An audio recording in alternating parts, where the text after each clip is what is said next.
Assalamualaikum warahmatullahi wabarakatuh. Kami dari kelompok 8 akan mempresentasikan tentang pentingnya bauran pemasaran global, promosi penjualan pribadi, komunikasi penjualan yang beranggotakan saya sendiri Rina Juhandita, NIM 2019-002, Raihan Dezikri 2019-196, Sepia Safa 2019-609, dan Ewinda 2019-636.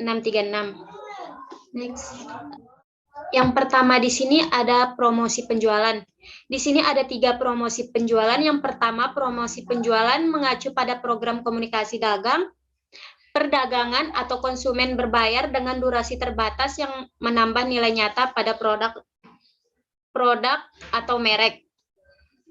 Dalam promosi harga, nilai terwujud dapat berupa pengurangan harga, kupon, atau pengambilan dana melalui pos. Promosi non-harga dapat berupa sampel gratis, premis, penawaran, beli satu dapatkan satu gratis, undian, dan konteks. Untuk promosi yang kedua yaitu promosi penjualan konsumen. Di sini dapat dirancang untuk membuat konsumen sadar akan produk baru untuk merangsang bukan pengguna agar mencicipi produk yang sudah ada atau untuk meningkatkan permintaan konsumen secara keseluruhan. Untuk promosi yang ketiga di sini ada promosi penjualan dagang. Di sini dirancang untuk meningkatkan ketersediaan produk di saluran distribusi, di banyak perusahaan pengeluaran untuk aktivitas promosi penjualan telah melampaui pengeluaran untuk iklan media. Selanjutnya akan dilanjutkan oleh teman saya. Oke, terima kasih. Saya akan melanjutkan. Ada 4 faktor keterlibatan kantor pusat yang berkontribusi dalam upaya promosi. Kantor pusat mengambil peran dalam pengalokasian anggaran yang digunakan untuk kegiatan promosi penjualan. Terus kantor pusat memiliki keterampilan yang tidak dimiliki oleh manajer lokal. Kemudian kantor pusat menjaga konsistensi merek global dari satu negara ke negara lain dan memastikan bahwa program promosi telah sukses. Dan terakhir, agen akan mencari program promosi terkoordinasi dari kantor pusat. Bisa di next.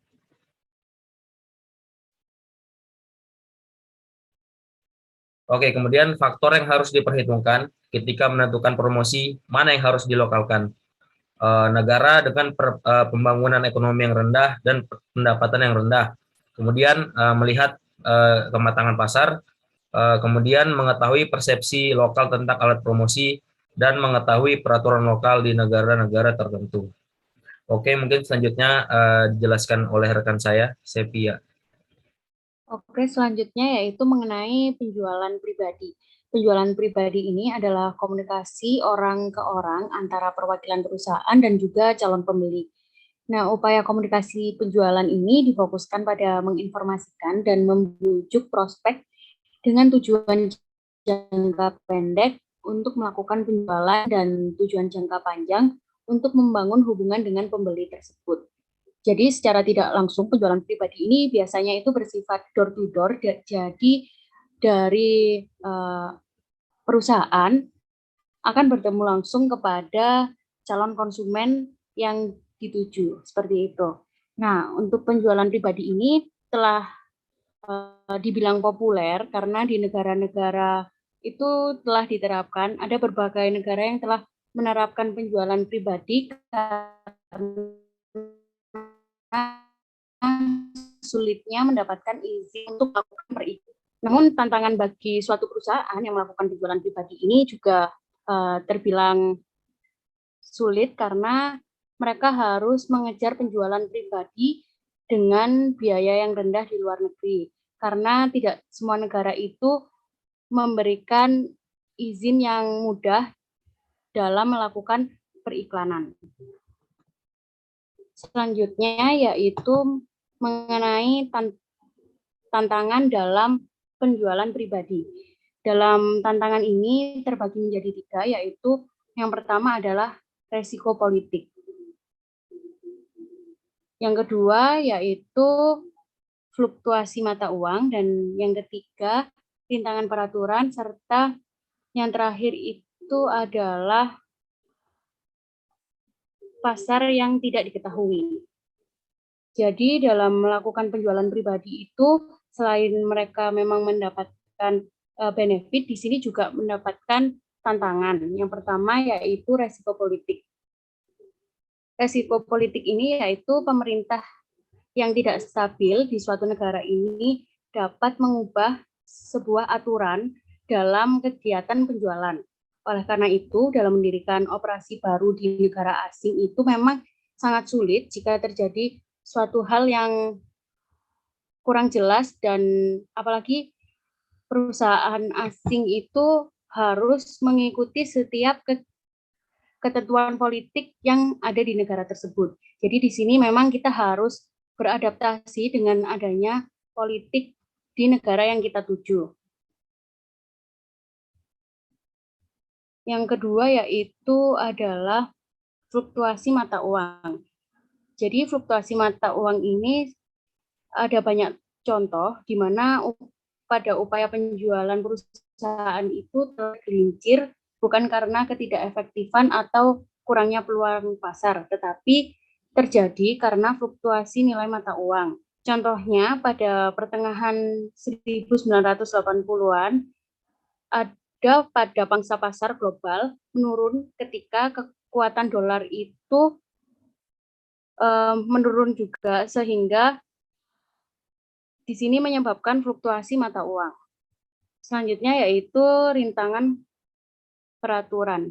Jadi rintangan peraturan ini dapat disebut sebagai hambatan regulasi karena pemerintah itu terkadang menetapkan sebuah sistem kuota dan juga sistem tarif atau yang dapat kita kenal sebagai pajak, itu mempengaruhi kekuatan penjualan asing yang masuk, sehingga kita tidak bisa langsung memberikan suatu produk atau jasa kita kepada suatu negara tertentu. Dan tentunya kita harus mengikuti semua peraturan yang telah mereka tetapkan. Dan yang terakhir yaitu pasar tidak diketahui. Ketika sebuah perusahaan itu telah memasuki wilayah baru di dunia atau telah berekspansi ke negara lain, tentunya strategi penjualannya itu dapat terurai karena kurangnya pengetahuan tentang kondisi pasar. Jadi di sini sebuah perusahaan itu tidak mengetahui kondisi pasar dalam suatu negara. Oleh karena itu, memang apabila kita ingin melakukan penjualan pribadi di luar negeri, di luar negara kita harus mengetahui gimana struktur dan birokrasinya agar kita itu mengetahui kondisi pasar yang ada di negara tersebut. Dengan demikian, kita dapat membuat sesuatu strategi yang optimal dan dapat diterapkan. Selanjutnya akan dijelaskan oleh teman saya. Baik, saya akan melanjutkan presentasinya. Next. Yang selanjutnya yaitu cara meminimalkan tantangan. Yang pertama yaitu model penjualan strategi atau konsultatif. Model penjualan strategis ini banyak digunakan pada perusahaan Amerika Serikat yang telah memulai mengembangkan pasar global dan telah membentuk tim penjualan tatap muka baik secara langsung menggunakan personal mereka sendiri atau secara tidak langsung melalui agen penjualan yang dikontrak. Akibatnya, strategis atau model penjualan konsultatif ini semakin banyak digunakan di seluruh dunia. Yang selanjutnya, kebangsaan tenaga penjualan. Masalah mendasar bagi perusahaan yang menjual secara global adalah komposisi dari tenaga penjualan dalam hal kebangsaan. Dimungkinkan untuk memanfaatkan tenaga penjual asing, mempekerjakan warga negara atau tuan rumah untuk merekrut tenaga penjualan di negara asing.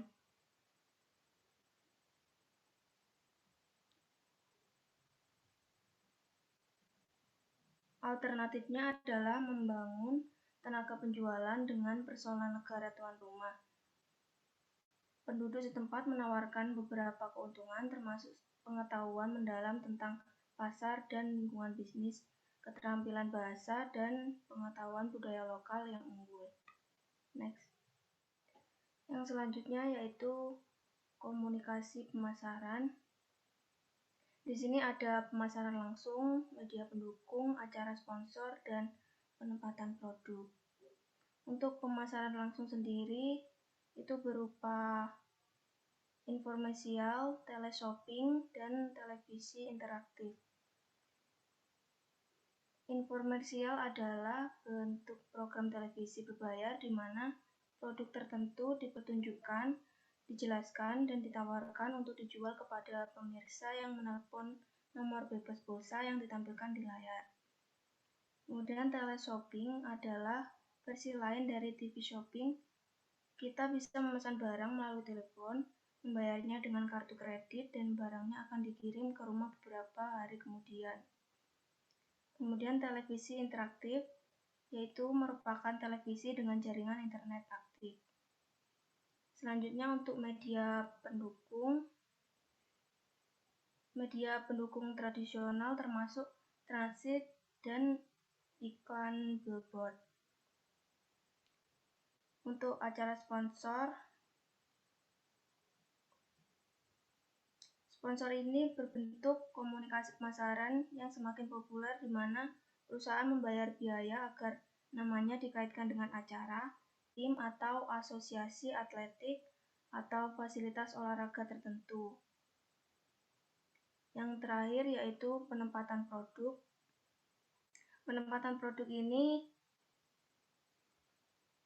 bisa ditempatkan pada film, acara televisi, dan tokoh masyarakat.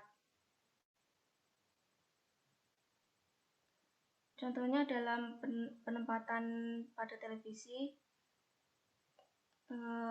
konten iklan dan program ini muncul karena perusahaan semakin mempertanyakan efektivitas perikanan tradisional. Faktanya, beberapa bukti menunjukkan bahwa penempatan produk yang menonjol dalam program televisi menghasilkan ingatan yang lebih baik daripada iklan yang tradisional. Next. Selanjutnya ada pemasaran digital, global, dan revolusi digital. Di sini ada sejarah revolusi digital. Revolusi digital adalah perubahan paradigma yang dihasilkan dari kemajuan teknologi yang memungkinkan digitalisasi. Asal-usul revolusi digital dapat ditelusuri kembali ke pertengahan abad ke-20. Selanjutnya ada beberapa periode pada sejarah revolusi digital yang selama periode 5 tahun antara 1937 dan 1942, John Vincent Atanasoff dan Clifford Berry mengembangkan komputer digital elektromekanis pertama di dunia di Iowa State University. Pada tahun 1947, William Shockley dan dua rekannya di AT&T Bell Laboratories menemukan penguat solid state atau transistor seperti dikenal. Ini adalah inovasi yang penting karena tabung vakum yang digunakan dalam komputer dan produk elektronik pada waktu itu berukuran besar, menghabiskan banyak daya dan menghasilkan banyak panas. Selanjutnya ada pada tahun 1948, seorang peneliti Bell Lab bernama Claude Shannon menulis laporan teknis berjudul Teori Komunikasi Matematika, di mana ia mengusulkan bahwa semua media informasi dapat dikodekan dalam digit benar atau bit. Sebelumnya pada tahun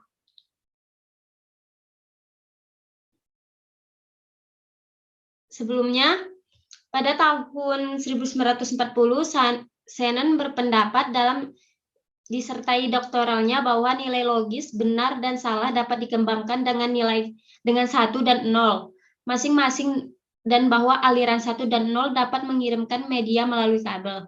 Next. Selanjutnya, pertengahan 1950-an, Sony melisensikan transistor dari Bell Lab. Insinyur Sony meningkatkan hasil transistor dan menciptakan pasar untuk radio transistor. Dan yang terakhir yaitu tahun 1990, seorang konsultan perangkat lunak bernama Tim Berners-Lee menemukan Uniform Resort atau URL, sebuah alamat situs internet di World Wide Web, Hypertext Markup Language atau HTML, bahasa format yang mengontrol tampilan halaman web, dan Hypertext Text for Protocol seperti yang orang-orang ketahui yaitu HTTP, yang memungkinkan file hypertext untuk ditransfer di internet. 5 inovasi ini memungkinkan situs web untuk dihubungkan dan konteks yang kaya visual untuk diposting dan diakses. Selanjutnya akan dilanjutkan oleh teman saya. Oke, selanjutnya jaringan nilai dan teknologi pengganggu. Revolusi digital telah menciptakan peluang dan ancaman. Ketika perusahaan memperoleh pengalaman dalam jaringan tertentu, mereka cenderung mengembangkan kemampuan, struktur organisasi, dan budaya yang disesuaikan dengan persyaratan khusus dari jaringan nilai masing-masing. Perusahaan dominan dalam industri biasanya yang memiliki reputasi sebagai perusahaan yang dikelola dengan baik, memimpin dalam mengembangkan dan atau mengadopsi teknologi yang berkelanjutan, yaitu inovasi tambahan atau radikal yang meningkatkan kinerja produk. Next.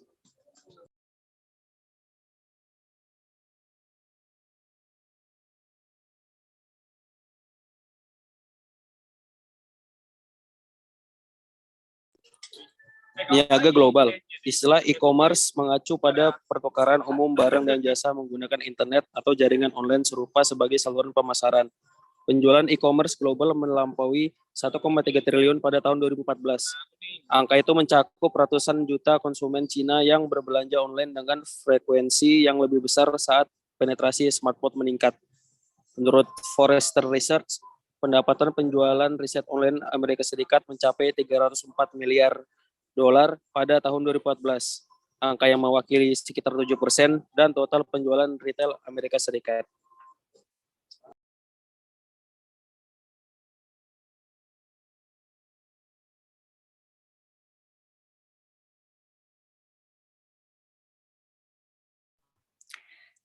Selanjutnya yaitu mengenai desain dan implementasi situs web. Untuk sepenuhnya memanfaatkan potensi internet, eksekutif perusahaan harus bersedia mengintegrasikan media interaktif ke dalam bauran pemasaran mereka. Selama beberapa tahun terakhir, generasi baru biro iklan interaktif telah muncul untuk membantu perusahaan mengglobalkan penawaran internet mereka. Beberapa dari lembaga ini independen lainnya berafiliasi dengan merek biro iklan lain dan perusahaan induk. Next. Selanjutnya yaitu produk dan layanan baru. Jadi produk dan layanan baru ini dibagi menjadi 10. Yang pertama yaitu pita lebar. Pita lebar ini adalah sistem komunikasi broadband yang memiliki kapasitas yang cukup untuk membawa beberapa saluran suara, data, ataupun video secara bersama. Yang kedua yaitu komputasi awan. Komputasi awan ini merupakan metode penyampaian berbagai layanan melalui internet. Yang ketiga yaitu smartphone. Jadi smartphone ini adalah ponsel yang telah memiliki kesuksesan terbesar dari revolusi digital karena memiliki fitur dan juga fungsi yang memberikan konsumen kepuasan dan terus mengupgrade keinginan ponsel mereka. Yang keempat yaitu periklanan seluler dan perdagangan seluler. Jadi dari sini yang dimaksudkan yaitu menggambarkan penggunaan telepon seluler sebagai saluran untuk menyampaikan pesan iklan dan melakukan transaksi produk serta layanan. Selanjutnya yaitu musik seluler. Karena maraknya pembagian file musik secara ilegal, jadi perusahaan itu mencari sumber pendataan baru menggunakan teknologi. Selanjutnya yaitu game seluler dan online. Jadi game seluler ini sangat diminati karena dalam beberapa tahun terakhir karena faktanya istilah e-sport telah diciptakan untuk menggambarkan kompetisi video game di mana para gamer akan bersaing untuk mendapatkan hadiah. Selanjutnya yaitu pembayaran seluler. Pembayaran seluler ini menggunakan ponsel cerdas sehingga di sini dapat dimanfaatkan dengan baik oleh para konsumen. Berikutnya yaitu adalah video streaming. Di sini akan menjadikan suatu layanan internet untuk memberikan video digital baik itu secara global maupun secara domestik, seperti misalnya yaitu YouTube yang bisa dilihat oleh seluruh orang yang ada di dunia ya. Selanjutnya yaitu layanan telepon internet. Layanan telepon internet ini adalah hal yang dapat memungkinkan bagi seluruh penduduk di dunia untuk melakukan pesan suara yang digunakan dengan memanfaatkan paket data. Dan yang terakhir yaitu buku digital dan alat baca elektronik. Jadi revolusi digital ini telah memiliki dampak pada media cetak tradisional seperti surat, kabar, dan juga majalah, sehingga saat ini penerbit mengalami kemajuan dengan menggunakan buku digital dan juga alat baca elektronik. Selanjutnya akan dijelaskan oleh teman saya. Selanjutnya yaitu studi kasus retesting Netflix. Retesting adalah seorang pengusaha. Dia mengembangkan layanan inovatif, menciptakan merek, dan memulai perusahaannya untuk memasarkannya. Dengan menerapkan alat-alat dasar dan prinsip-prinsip pemasar modern, Hastings telah mencapai kesuksesan yang luar biasa. Seperti halnya dengan banyak pengusaha, ide Hastings didasarkan pada pengenalannya akan masa lalu yang perlu dipecahkan dan pengalamannya sendiri sebagai konsumen. Seperti banyak orang, dia lupa mengembalikan beberapa kaset video yang dia sewa. Ketika akhirnya dia membawa mereka kembali ke toko video, dia harus membayar biaya keterlambatan yang besar. Pada tahun 1997, Hastings memulai Netflix, layanan penyewaan DVD pesanan melalui pos. Dalam beberapa tahun, amplop Netflix merah putih muncul di kotak surat di seluruh Amerika Serikat. Perusahaan menikmati pertumbuhan pelanggan yang kuat, dan pada pertengahan 2011, sahamnya telah melonjak hingga hampir $300 per saham. Popularitas Netflix sebagian disebabkan oleh fitur rekomendasi yang membantu pelanggan menemukan acara dan film baru berdasarkan kebiasaan menonton sebelumnya dan peringkat yang mereka berikan untuk program yang mereka tonton. Netflix memperkirakan akan beroperasi di 200 negara pada akhir 2016. Terlepas dari itu, lokasinya, pelanggan streamer membayar kira-kira setara dengan tarif berlangganan Amerika Serikat sekitar $8 per bulan. Konten Netflix juga dapat diakses di lebih dari 1.000 perangkat yang berbeda termasuk smartphone, tablet, dan televisi. Sementara itu, Hastings bergerak maju dengan rencana untuk membuat konten orisinil. Musim pertama film trailer politik House of Cards mendapat banyak pujian. Pelanggan kembali, saham naik lebih dari 4 kali lipat dari posisi terendah 2011. Hastings berkata, "Kami menganggap teknologi sebagai sarana untuk menciptakan pengalaman yang lebih baik dan lebih modern untuk konten yang kami miliki. Apa yang sebenarnya kami perebutkan secara luas adalah waktu orang-orang." Sekian presentasi dari kelompok 8. Wassalamualaikum warahmatullahi wabarakatuh.